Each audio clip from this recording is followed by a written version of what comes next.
그러기 위해서는 우리가 성령의 지혜 분별할 수 있어야 돼요.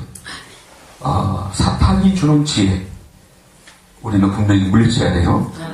그래서 지금 뭐 3주까지 할 것 없이 오늘 오후에 계속해서 우리 제일교회 성도님들은 분별해서 깨어 있어야 돼요. 분별해서 승리해야 됩니다. 야고보서는 신약 성경의 잠언이라는 별명이 붙어 있어요. 구약 성경의 잠언에서 가장 많이 나오는 단어가 지혜잖아요. 지혜. 마찬가지로 야고보도 지혜를 여러 구절에서 강조하고 있어요. 야고보서 1장 3절부터 나오죠. 여러분 미국 텍사스주에 성경을 열심히 읽고 공부하는 한 경찰관이 있었어요. 경찰관이 열심히 성경 읽고 기도한다는 은혜가 되죠. 이분이 어떻게 다른가 보세요.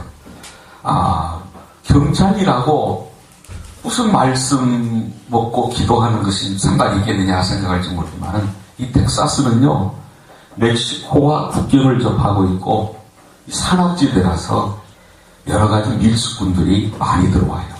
하루는 이 성경 읽고 기도하는 경찰관이 밀수꾼을 추적하게 된 거예요. 그런데 이들이 궁지에 몰리니까 자기들의 짐을 싣고 타고 다니던 나귀들을 그냥 버리고 도망을 쳐버린 거예요. 나귀들을 버리고 도망을 쳤어요. 그 경찰관은 나귀만 잡고 밀수꾼들을 놓치고 만 거예요. 이 경찰관은 하나님께 기도를 하기 시작했어요. 하나님, 밀수꾼을 꼭 잡게 지혜를 주세요. 할렐루야. 간절히 기도를 합니다. 그리고 지혜를 구하면서 성경을 읽다가 이사야서 1장 3절 말씀을 읽게 된 거예요. 거기서 해답을 찾은 거예요. 대체 무슨 말씀일까요? 소는 그 임자를 알고 나귀는 주인의 뭐를 한다?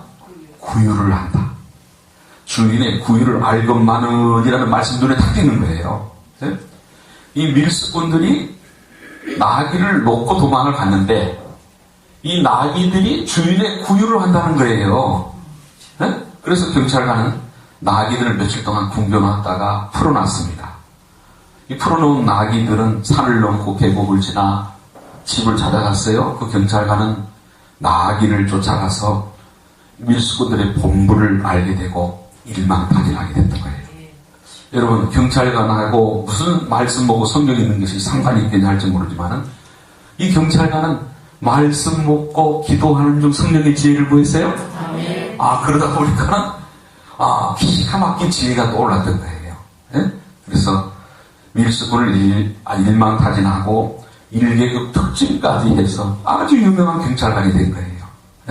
어떤 직업을 가지고 있더라도 어떤 사업을 하고 있더라도 또 공부하는 우리 학생들도 말씀 먹고 기도하세요. 그리고 성령의 지혜를 구하세요. 주님은 약속하셨어요. 지혜를 구하라, 지혜를 주리라. 그러나 지혜가 다 좋으냐 이거예요. 그렇지 않습니다. 성경은 지혜가 다 좋은 것이라고 말하지 않아요. 거룩한 성도의 지혜가 있고 오늘 본문에 보니까 사기꾼의 나쁜 지혜가 있다.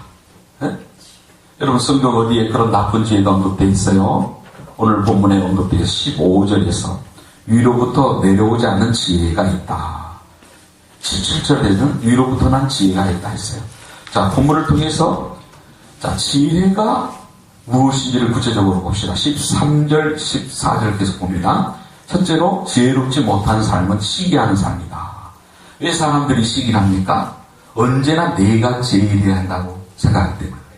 여러분 따라합시다. 나는 하나님의 최고의 걸작품이다. 이게 뭐냐면 모든 것을 잘하는 평균 점수의 최고라는 게 아니라 하나님은 이분을 이것을 잘하게 하고 저분은 저것을 잘하게 하고 그분은 그것을 잘하게 하고 할렐루야. 다 달리 잘하게 하는 것을 다르게 만드신 줄로 믿습니다. 시기한다는 게 뭐예요? 내가 갖고 있지 않은 걸 저분이 가지고 있는 걸 시기한다는 거예요. 그것 가지고 내가 더 잘해야 된다는 건방진 생각이라는 거예요. 여러분 한 분 한 분을 존중합시다. 한 분 한 분이 다 나보다 나은 점이 있는 분이에요. 시기하면 안 돼요. 시기 들면 예수 이름으로 물러가라. 두 번째로 다투는 게 뭐예요? 다툰다. 자기가 가진 지식으로 다른 사람을 억압하려고 하니까 다투는 거예요. 어떤 경우는 진리를 위한다는 명목으로 다투는 사람도 꽤 발견합니다. 아주 뭐 법을 세운다, 뭐 비록 질서를 잡는다. 그러나 그 다툼도 진리 중심이 아니라 내 중심인 경우가 많아요. 예? 여러분 은혜를 끼칩시다. 그래서 우리는 현재 다투는 일이 있다. 그것을 합당하게 인정하는 일은 별로 없다는 것을 기억하세요. 내 지식으로 상대방을 억압해서는 안 돼요. 그분도 존중해주고 서로 윈윈해야 돼. 윈윈. 예? 그래서 대화하다 못합니다. 세 번째로 자랑하는 삶이라 그랬어요. 자랑은 사람을 향한 교만한 모습이 나타나는 거예요. 예, 이 교만은 실질적으로 시기하는 삶과 다투는 삶의 원인이 되는 거예요. 예? 교만하면 자꾸 시기가 생기고 다투는 것이 생기는 거예요. 그래서 은혜 받읍시다. 아멘. 은혜 받을 수 있으면 심령이 가난한 자가 됩시다. 아멘. 하나님이 은혜를 주셔야 돼요. 아멘. 하나님이 써주셔야 돼요. 아멘. 하나님이 복 주셔야 돼요. 아멘. 하나님이 치료해 주셔야 돼요. 아멘. 내가 잘난 거 없어요. 아멘. 그런데 어느 순간 내가 잘난 줄 알고도 막 시기한단 말이죠. 어느 순간 내가 잘난 줄 알고 섭섭해한단 말이죠. 안 돼요. 여러분 사랑은 자랑하지 않고 우리는 예수만 자랑하는 거예요. 예수의 십자가만 자랑하는 거예요. 네 번째로 거짓말한다 그래요. 여러분 자랑이 사람을 향한 교만한 모습이 나타나는 거라면 거짓말은 전국적으로 하나님 앞에 교만한 거예요. 네?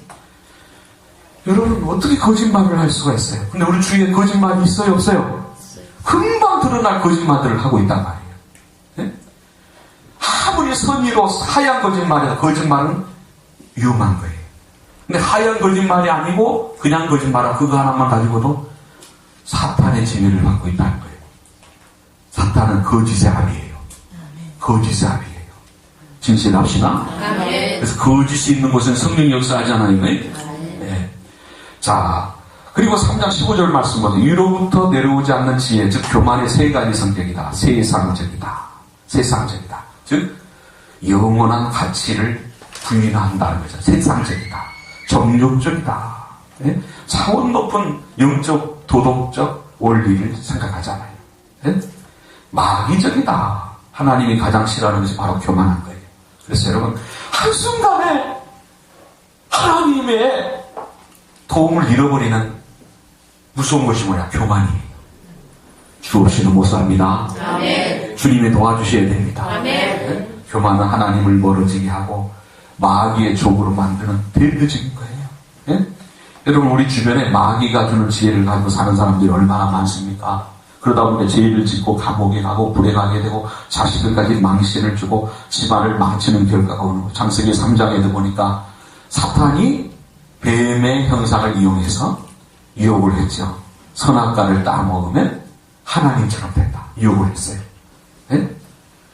그러나 하나님이 정령 죽으리라 했는데 타협하고 말았죠. 여러분 하나님이 버리셨던 에덴 동산에도 넘어질 거예요. 그러므로 누가 승리해요? 매일매일 나는 하나님 중심으로 살아요. 아멘.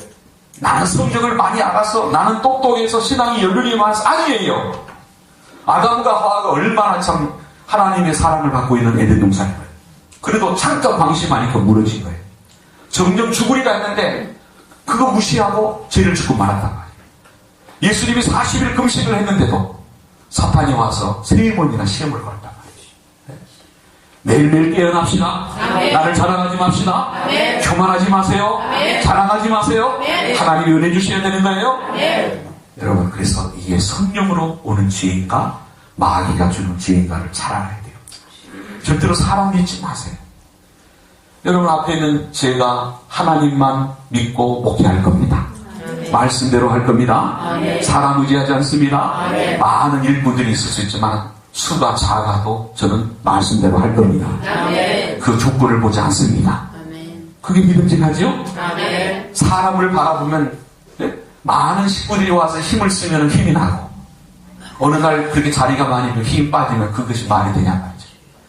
우리는 하나님 중심이 돼야 돼요. 아멘. 자, 여러분 하나님께로부터 온 지혜인지 마귀로부터 오는 지혜인지 이 본문 외로도 성경에 분별할 수 있는 기준을 준 게 있어요. 로마서 16장 19절에 보니까 너희가 선한데 지혜롭고 악한데 미련하기로 나누라. 따라합시다. 악한데 미련하라. 악한데 미련하라. 악한 데는 밀어내야 돼요. 네. 세상적인 지혜의 특징, 전도서 1장 18절에 보니까 지혜가 많으면 번뇌가 많아요. 세상적인 지혜는 지혜가 많을수록 번뇌가 많아요. 지식을 더할수록 근심이 많아요. 그러나 성령이 주시는 지혜는 평강이 있습니다. 아멘. 성령이 주시는 지혜는 행복이 있습니다. 아멘. 세상적인 지혜는 고민하게 만들어요. 세상적인 지혜를 가진 사람은 교만에 빠져 자기가 제일 똑똑하고 잘난 줄 알고 잘난 척해. 벌써 세상적인 지혜고요. 나는 똑똑해, 나는 논리가 청년해. 그 말은 벌써 세상적인 지혜고요. 네? 이사야 41장 10절에 보면 내가 내 악을 의지하고 스스로 이르되 나를 보는 자가 없다 하나니 내 지혜와 내 지식이 너를 유혹하였음이니라 내 마음에 이르기를 나뿐이라 나 외에는 다른 이가 없다 해서 세상적인 지혜는 나뿐이라 그러는 거예요. 내가 제일 똑똑하다. 그런 건방진 일을 했어요. 나는 부족합니다. 주님만이 완전하십니다. 주님이 이끌어 주셔야 됩니다. 예레미야 8장 9절에 보니까 세상적인 지혜는 수치와 망신을 당한다 그랬어요. 지혜롭다 하는 자들은 수욕을 받으며 경황 중에 잡히리라. 보라 그들이 나 여호와의 말을 버렸으니 그들에게 무슨 지혜가 있으랴 그랬어요. 네? 세상적인 지혜는 고린도전서 1장 20절 하나님을 알 수 없다. 고린도전서 2장 5절 따라합시다. 믿음도 없다. 세상적인 지혜는 하나님을 알 수 없어요. 믿음도 없습니다. 네? 그러므로 고린도전서 2장 14절에 신령한 것을 구별하지 못합니다. 네? 그래서 평강이 없는 거예요. 평강이. 하나님 앞에 마지막 심판을 받는 거예요. 그래서 세상적인 지혜를 가진 것보다 차라리 무지한 것이 나아요. 네? 프랑스의 수학자 파스칼은 말하기를 무지함을 두려워 말라 거짓 지식을 두려워하라 그랬어요. 바로 알라는 거죠. 바로 알아야 돼요. 여러분 전에 한번 우리가 나눴지만은요, 뭐를 말씀을 알아도 영적인 분별을 해도 제대로 해야 돼요. 비슷하게 사입인 거예요. 제대로 알아야 돼요. 한 예를 다시 한번 들어드릴게요. 고등학교 3학년 시험대에 있는데요. 지금이나 그때나 내신이 중요하죠. 더군다나 고3 때는 마지막 시험에서 우리 학생들도 잘 들어봐요. 생물 선생님께서는 무슨 마음으로 그러셨는지 모르는데 글쎄, 네? 지금도 문제는 기억이 안 나지만 하여간 정답이 학문이에요. 학문. 학문이 뭔지 알죠? 유식한 단어, 학문이에요. 학문. 정답이 학문인데 꽤 흔하게 쓰는 단어인데도 생각이 안 나더라는 거죠. 그래서 한 문제가 너무너무나 귀하기 때문에 곰곰이 고민하다가 머리를 짜다가 할 수 없이 생각이 안 나니까 똥구멍 그렇게 썼어요. 그것밖에 생각이 안 나는 거예요. 네? 시험 끝나고 그제서야 친구들이 웅성거리는 소리에 아이고 학문이구나를 깨달았어요. 때는 늦었죠. 근데 뒤에서 통통한 친구가 뛰어오면서 야 썼냐? 주관식 10번 말이야. 못 썼어. 나도 생각이 안 나서 못 썼어. 그런데 나 같은 친구들이 몇 명이 되는 거예요. 그래서 생물 선생님께서는 학문 외에는 다 틀리게 한다고 발표를 하시는 거예요. 그런데 가만히 있을 수가 없는 거예요. 한 문제에 굉장히 점수 비중이 컸거든요. 그때. 그러니까 아주 우는 척 하면서 눈물바람을 하면서 그냥 징징 울면서 달려갔어요. 선생님 똥구멍 막게 해주세요. 학문은 한자이지만 똥구멍은 순수 우리나라 말이잖아요. 예? 막게 해주세요. 막 징징 웁니다. 예? 그리고 또 한 마디 더 붙입니다. 우리나라 말을 사랑해야 되잖아요. 다 뻐국이었습니다. 선생님이 반쯤 넘어가시는데 옆에서 국어 선생님이 거들어주는 거예요. 선생님 똥구멍 맞아요. 그래서 똥구멍을 맞게 해주자 결론을 내렸습니다. 아주 그냥 개선장군처럼 의기양양하게 친구들한테 돌아왔어요.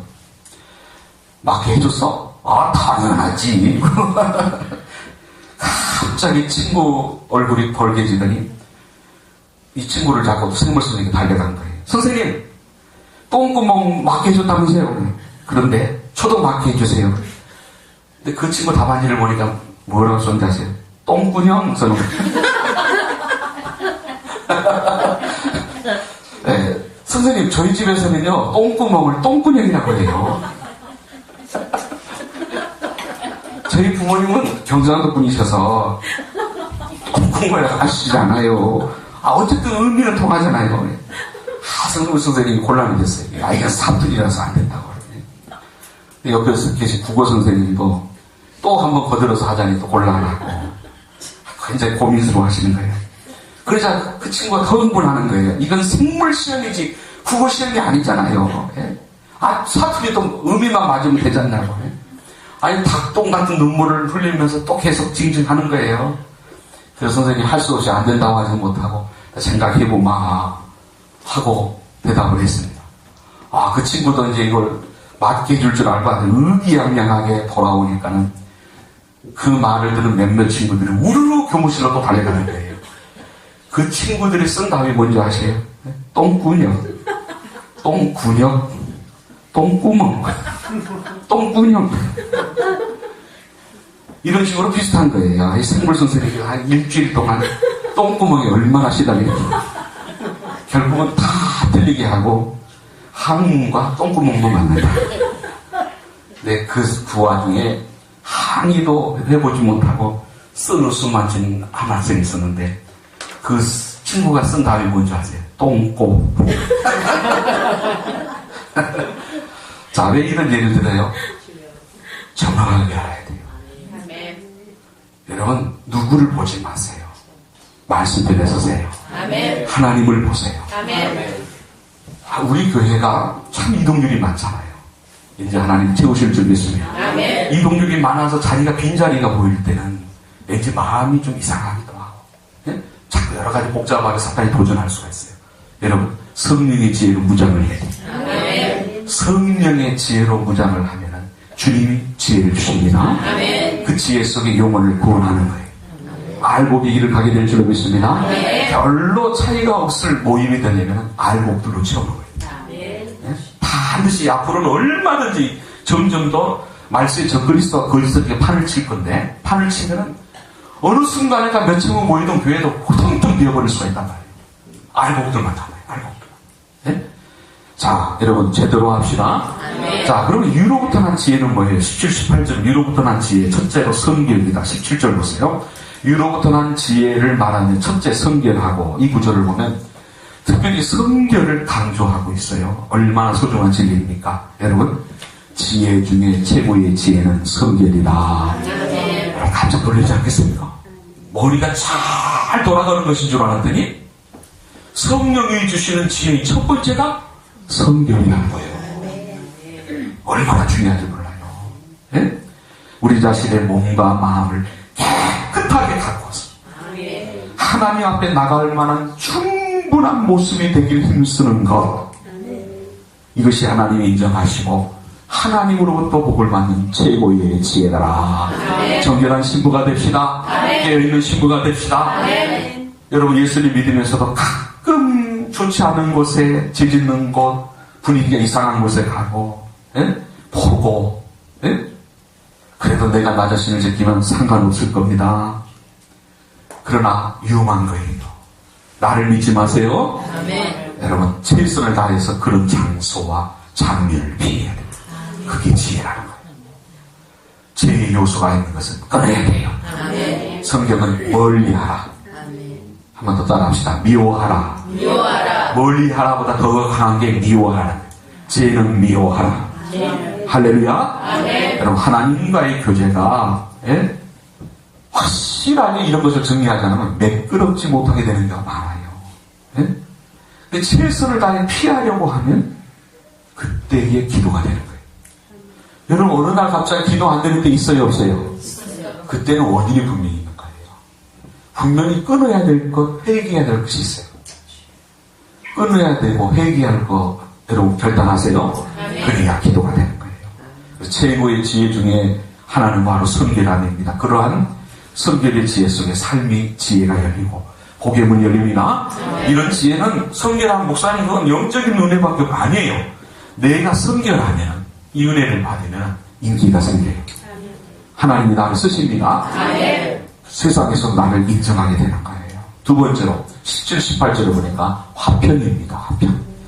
화평에는 두 가지가 있어요. 하나는 하나님과의 화평이고 또 하나는 사람과의 화평이에요. 그러니까 성령이 지혜를 주시면 두 가지가 다 화평해져요. 여러분, 하나님이 기뻐하시는 삶 되시기를 축복합니다. 하나님이 기뻐하시면 여러분에게 이 시간도 은혜 주십니다. 은혜만 주시는 게 아니라 치료도 주실 줄 믿습니다. 여러분의 심정이 기쁨으로 채워질 줄 믿습니다. 그러면 흘러가요. 그래서 이웃과도 화평한 거예요. 급속도로 사람과의 관계가 회복되는 거예요. 18절에 보면 화평케 하는 자들은 화평으로 심어 의의 열매를 거두느니라. 자, 화평케 하는 자는 이웃과 화목하고 하나님과 화목해요. 기독교는 화평이 중요해요. 사람이 범죄하여서 하나님께 나아가지 못할 때 하늘에 계신 하나님과 이 땅에 사는 사람을 예수님께서 십자가에 죽으심으로 피를 흘려서 화목케 하신 거예요. 그러므로 기독교는 화평케 하는 종교입니다. 서로 싸우고 다투고 분쟁하는 지역에도 나 때문에 화목의 길로 합니다. 기독교의 본질이에요. 네? 화평케 하는 자는 화평으로 심어 의의 열매를 거둡니다. 그래서 하나님이 기뻐하신 일은 분쟁과 싸움과 다툼이 아니라 화평이다. 그러니까 우리의 모임은 화평이 이루어져야 돼요. 근데 분쟁과 싸움, 다툼 그런 말들이 있는 곳에는 결국 뭐예요? 마귀가 역사한다. 예수 이름으로 물러가라. 내가 그것을 바꿀 수 없으면 멀리 해야 됩니다. 마태복음 5장 9절에 화평케 하는 자는 복이 있는 저희가 하나님의 아들이라 일컬음을 받을 것입니다. 하나님의 자녀는 그 자녀 때문에 가정이 천국이 되어야 돼요. 여러분, 나 때문에 우리 교회가 더 화평이 넘치는 천국이 되길 축복합니다. 여러분, 예수님이 이 땅에 오셔서 화평케 하신 것처럼 여러분도 분쟁과 싸움과 다툼이 있는 곳에서 반드시 화평케 하는 일을 하나님이 원하신다. 그러면 하나님의 자녀로서 상속과 유산과 축복을 누리게 된다. 히브리서 12장 14절에 보니까 모든 사람으로 더불어 따라합시다. 화평함과 거룩함을 쫓으라. 할렐루야. 모든 사람으로 더불어 화평함과 거룩함을 쫓으라. 이것이 없이는 아무도 주를 보지 못하리라. 말을 할 때마다 행동할 때마다 화평함과 거룩함을 쫓으라. 이게 없으면 사탄의 모임이에요. 이해되시면 아멘? 하나님의 그 은혜 속에 신앙과 믿음 속에 화평이 있어야 돼요. 기도 속에 화평이 있어야 돼요. 교회 봉사할 때도 화평이 있어야 됩니다. 그래야 우리가 주를 보고 주를 만나고 주님 앞에 영광이 되는 거예요. 화평이 없이 분쟁과 싸움과 다툼만 있다면 하나님께 영광을 돌릴 수가 없어요.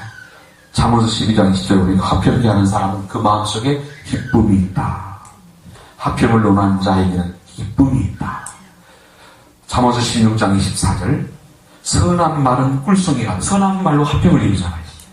마음에 달고 뼈에 양양이 된다. 건강이 좋아져요. 마태복음 5장 9절 여러분 하나님의 아들에게 건강을 받는 축복을 받습니다. 요한복음 14장 27절 여러분 평안을 주신다. 근심과 두려움이 물러갈 줄로 믿습니다. 로마서 14장 17, 18절 여러분 사람들한테 칭찬을 받는다. 여러분 하나님이 있으시는 복의 근원이 되시기를 바랍니다. 자, 우리 명절로 들어가는 이 시점에 나 때문에 화평이 이루어지기를 원합니다. 스위스 철학자 힐튼은 그래서 인류 최대의 불행은 우리 개인이 서로 화목하지 못하는 데서 발생한다. 남편과 아내 사이에 분쟁과 싸움, 다툼이 있고 부모와 자식 간에 갈등이 있다면 가정, 직장도 여러분 사회도 혼란 속에 빠지는 거예요. 근데 이거 분쟁, 싸움, 다툼을 결과적으로 누가 일으킨다는 거예요? 사탄이 핵심적인 원인이라는 거예요. 세상적인 지혜는 정욕적이다. 예수 이름으로 물리칩시다. 예수 이름으로 물리칩시다. 아울러서 여러분 물리치고 나서 그 다음에 중요한 게 우리의 심령에는 하나님의 말씀의 은혜, 성령의 은혜로 채워야 될 줄로 믿습니다. 채우지 않으면 세상 것이 들어와요. 채우지 않으면 자꾸 이상한 것이 들어오는 거예요. 여러분 경영학에서 가장 중요한 이론이 뭔지 아세요? 승승의 원리입니다. 승승의 원리. 잘 들어보세요. 승승이란 뭐예요? 너도 잘 되고 나도 잘 되고. 여러분 화평 속에 발전이 있고 축복도 있는 거예요. 화평의 개념 속에 그게 있는 거예요. 스티븐 코비가 쓴 성공하는 사람들의 7가지 습관이라는 책에도 보면은 거기에 사고 이익을 추구하라는 얘기가 있어요. 잘 들어보세요. 내 생각만 하지 말고 주변 사람들과 서로 유의하는 생각을 하라는 거예요. 서로 도웁시다. 아멘. 서로가 좋은 지혜를 구합시다. 아멘. 우리 학생들도 학생 때부터 요새 자꾸 여기서 공부만 잘하려고 그러고 나만 잘하려고 그러면 그걸 배우지 못하는 거예요. 예? 나로 인해서 모두가 좋게 해주세요. 미국의 유명한 카네기 공과대 졸업생 중에서 이 성공한 사람들 1만 명을 조사를 했습니다. 성공 비결을 조사하니까 15%만 남보다 뛰어난 지식과 기술을 가지고 성공한 거예요. 나머지는 뭐냐? 85%가 원만한 대인관계라는 거예요. 예수 잘 믿으면 화평합니다. 화목합니다. 나 때문에 이루어질 줄로 믿습니다.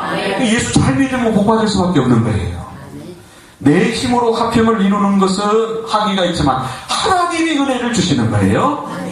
예수 잘 믿는 신앙인들은 입의 방문과 손의 방문, 발의 방문을 잘해요. 입의 방문이 뭐예요? 좋은 말, 칭찬의 말을 잘해요. 자, 여러분 서로 쳐다보면서 인상이 참 좋으십니다. 인사 한번 합시다.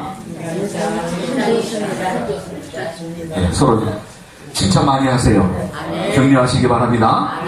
자, 손의 방문은 편지를 잘 써서 자신의 진솔한 마음을 전달하는 데 성공한 사람.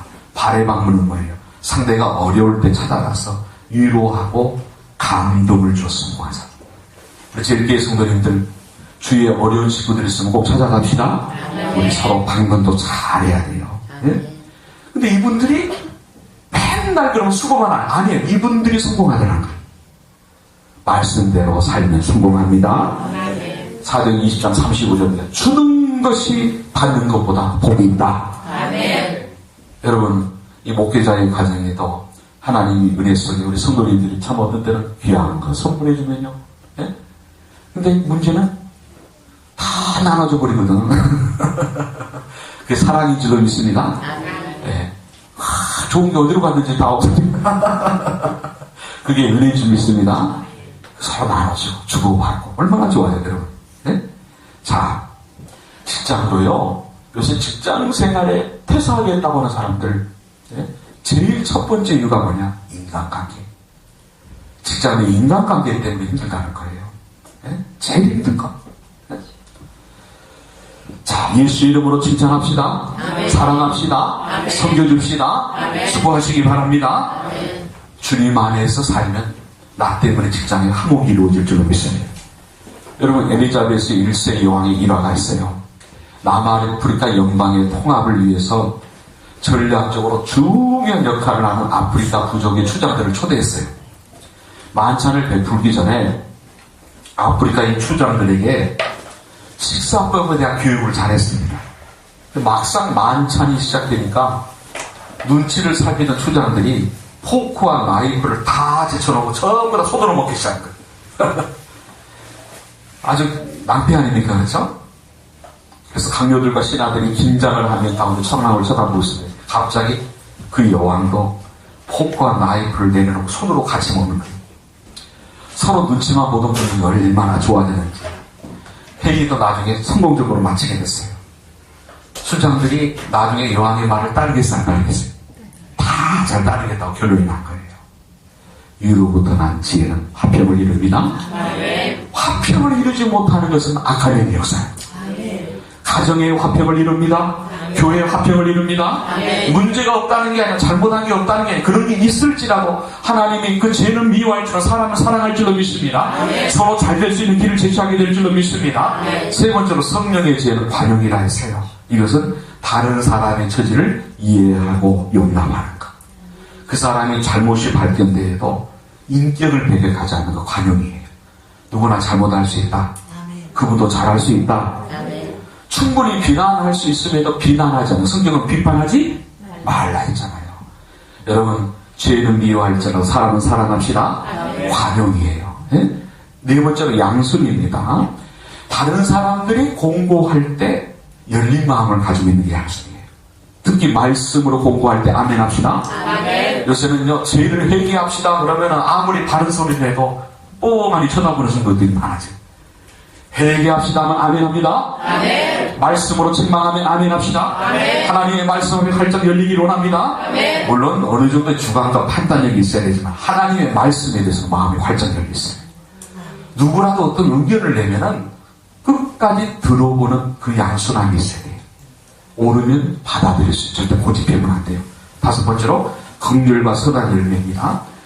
은혜가 받을 자격이 없는 사람에게 주는 값없는 사랑이라면 긍휼은요, 저주받기에 마땅한 사람들에게 베푸는 동정의 마음과 손길이에요. 어떻게 보면 은혜보다 긍휼이 더 차원이 높은 사랑이라고. 긍휼이 뭐라고요? 저주받기에 마땅한 사람에게 베푸는 동정의 마음과 손길이다. 여러분, 원수까지도 사랑할 오른밤을 지면 왼밤도 들을지 바로 긍휼의 정신인 줄로 믿습니다. 내 힘으로는 부족하나 성령의 지혜를 주시면 은혜를 주신다. 주시면 나는 부족합니다. 그러나 하나님 은혜 주시는 줄 믿습니다. 자, 편벽이 없는 것이 다 있어요. 여러분, 진리의 기초에서 치우친 판단을 하지 않는 것. 성경은 자로나 우로나 치우치지 마라. 하나님 중심, 말씀 중심, 교회 중심, 하나 더 목회자 중심. 왜 그러냐면요, 목회자 중심이 왜 들어가냐면요, 목회자 중심이 안 되면 교회는 싸움판이 됩니다. 어느 분이 똑똑한 데서 말하면 다른 똑똑한 사람 없습니까? 아니요. 다른 똑똑한 사람이 둘 셋이 나와요. 싸움판이 돼요. 왜 목회자 중심이 돼야 돼요? 목회자 중심이 돼야 그 의견들이 하나가 될 줄 믿습니다. 교회는 민주의 원리가 아니에요. 하나님의 말씀 앞에 아멘. 하나님의 뜻에 아멘. 아무리 소수라도 진리편을 써야 되는 줄 믿습니다. 치우치면 안 돼. 가치관, 도덕관, 윤리관, 생활관, 그것이 앞장서는 게 아니에요. 성경에 입각해야 됩니다. 네? 여러분, 살다 보면 정당하지 않는 병적인 편견이 있는 분들을 보게 돼요. 네? 그 사람처럼 여러분 좋아 보이고 못나 보이는 모습은 없어요. 여러분, 하나님의 교회의 모든 목회와 또 헌신 또 재정의 방향은 그래요. 네? 참 재정이 어려울 때는 어려울 때 맞춰 쓰는 것이고, 어쩌다가 재정이 좀 돌아갈 때는 지출이 많을 수밖에 없죠. 하나님이신 지혜대로 지출해야 될 줄로 믿습니다. 이런저런 모든 상황이 하나님이신 지혜대로 진리편에 서서 집행하는 거예요. 항상 그것이 기준이에요. 여러분, 그리스도의 사랑을 배운 사람들은 물질, 학력, 출신지에 대한 편견이 있으면 안 돼요. 고향 사람이다, 뭐 대졸 이상이다, 그거 있으면 안 돼요. 초등학교에도 못 나와서 박사님이라 해도 서로 변함없이 편견 없이 사랑해야 돼요. 제1교회가, 한국교회, 세계교회가 그런 은혜가 넘치시길 주의 이름으로 축복합니다. 어떤 분은 무조건 또 가난한 편을, 자의 편을 들으면 아니, 그것도 아니에요. 부자 편, 가난한 자의 편도 있으면 안 돼요. 교회가 중년교회 이상이 되면요, 부자와 가난한 자의 아주 그 벽이 굉장히 크답니다. 그러면 안 되죠. 우리는 진리편에 있어야 돼요. 일곱 번째로 거짓이 없는 거예요. 특히 거짓의 중요한 점이 뭐라고요? 하얀 거짓말도 조심하라. 하얀 거짓말도 하다 보면 자꾸 거짓말이 늘어나기 시작합니다. 하얀 거짓말도 안 할 수 있으면 안 해야 돼요. 네, 여러분, 최대한 주의해야 돼요. 왜냐? 양심이 무뎌질 수 있는 거예요. 그래서 하나님께서 위로부터 난 지혜로 충만한 여러분이, 하나님께서 그러면 영적인 은혜만 주시느냐? 아니에요. 하나님은 사업이나 모든 부분에 은혜를 주셔요. 이제 뒤에 부분은 좀 생략하겠습니다. 여러분, 자동차왕 헨리 포드의 경영철학은요, 성서적이고 복음적이었어요. 그는 하나님께서 주신 지혜와 총명을 가지고 나는 모든 국민에게 가장 싼 값으로 자동차를 생산해서 그들의 생활이 편리하도록 하겠다는 마음을 먹고 자동차를 만들었고, 그러면 그 지혜대로 만들어서 맨날 공사만 했어요? 아니에요. 엉망장자가 됐어요. 여러분, 하나님이신 지혜대로 행하는 수많은 게 아니에요. 하나님이 채워주십니다. 어떤 난간이 있더라도 하나님이 열어주실 줄 믿습니다. 수많은 간증들이 있는 거예요. 네? 한 간증만 더 들고 마치겠습니다. 다음 생식에서 사장 엄성이라는 권사님은 원래 불교 집안에서 태어났어요. 남편의 사업이 잘 될 줄 알았는데 어려워지고 실패해서 세계의 가능성조차 보이지 않는 거예요. 아무도 모르게 제주도로 도망을 갔습니다. 제주도에 세를 얻어서 궁핍한 생활을 하고 있는데 한 번도 교회를 나가본 적도 없고 예수님도 모르는데 이웃집에서 구역예배를 드리자는 거예요. 여러분, 구역예배나 소그룹 모임에 자꾸 초대하세요. 다 해봅시다. 우리 교회에, 우리 집에. 자, 손을 들어보셔서 한 번만 와보세요. 네. 자신 없으면 안 돼요. 자신감 있게 해봅시다. 꼭 한 번만 와보세요. 할렐루야. 하나님은 살아계십니다. 백장을 가지고 한 번 해서 역사하고 또 한 번 하는 거예요. 네? 자, 구역예배 초대를 해서 할소시 예배를 참석했습니다. 그러나 이웃들의 기도를 받고 상한 심령 가운데서 예수님을 믿으면서 평안을 얻기 시작했어요. 새벽마다 목욕 제기를 하고 교회에 가서 기도하고 성경을 읽었습니다. 그런데 어느 날 성경을 읽는데 창세기 1장 29절 말씀이 마음속에 딱 부딪히는 거예요. 할렐루야. 이 말씀이 그 고는사님을 사장이 된 열매는 모든 나무를 너희에게 주노니 너희의 식물이 되리라. 아멘. 아니 하나님 주신 음식, 가장 좋은 음식이 모든 채소요, 씨 가진 열매 맺는 모든 나무들하는 거죠. 네? 그래서 남편과 같이 하나님께서 만드신 음식이라는 뜻을 GMF, God Made Food이라는 회사 이름을 정하고 무공의 유기농산물만을 사용한 생식을 만들어서 팔기 시작한 거예요. 매일 새벽 기도를 드리고 회사에서는 8시 30분에 모든 직원을 모아놓고 예배를 드립니다. 이 생식이 전국적으로 판매를 합니다. 여러분 잘 될 수밖에 없겠죠. 할렐루야. 아멘. 여러분 하나님이 잘 되게 하신 줄로 믿습니다. 아멘. 네. 성경 안에 주신 지혜대로 하면 회사 분위기가 좋아요, 나빠요? 여러분 좋을 수밖에 없어요. 활력이 넘쳐요. 감사가 있어요. 열심을 낼 수밖에 없어요. 인간관계도 성공이에요. 하나님이 하늘문을 열어주시네요. 하나님이 계속 뚫어주시네요. 복도 받아야 됩니다. 사랑하는 성도님들, 그래서 이번 주간에 오전 말씀 뭐예요? 주의 음성을 분별하라. 그 다음 최선을 다해 빨리 따르라는 거죠. 두 번째는 뭐예요? 성령이신 지혜를 분별하라. 사탄이 주는 지혜는 어떤 것이라는 걸 배웠죠. 이번 한 주간 그것을 분명하게 분별하셔서 배척할 것을 배척하시고 하나님 원하시는 원리대로 나간다면 여러분 이 수만 가지고도 나라와 민족과 세계도 바꿀 수 있는 줄 믿습니다. 오늘 이 말씀을 부여잡고 나같이 합심하여 기도하는 시간 갖도록 하겠습니다.